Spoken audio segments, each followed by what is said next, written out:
السلام علیکم ورحمۃ اللہ وبرکاتہ۔ محترم ناظرین و سامعین، قربانی کے تعلق سے یہ پانچواں مسئلہ ہے۔ اگر کسی شخص کی ملکیت میں کسی شخص کے پاس ضرورت سے زیادہ مال ہو، اس کی جو روزمرہ کی ضروریات ہیں ان سے زیادہ مال اگر ہے ایسے کسی شخص کے پاس، تو اس پر قربانی واجب ہوتی ہے، ایسا شخص قربانی کرے گا۔ لیکن مسئلہ یہ ہے کہ اگر اس کے پاس رقم نہیں ہے نقد، تو پھر کیا کرے؟ تو اس پر واجب ہے کہ وہ قرض لے اور قرض لے کر کے قربانی کرے۔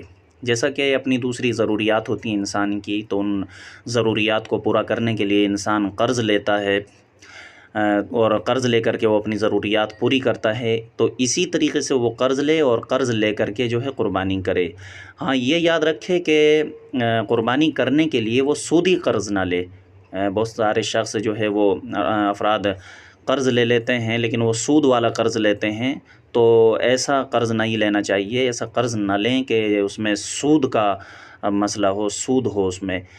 یہ بھی بات یاد رکھنی چاہیے کہ واجب قربانی کے اپنے ذمے سے ساقط ہونے کے لیے پورا بڑا جانور خریدنا کوئی ضروری نہیں ہے، بلکہ اس میں سے ایک حصہ لے لینے سے یہ واجب ادا ہو جاتا ہے۔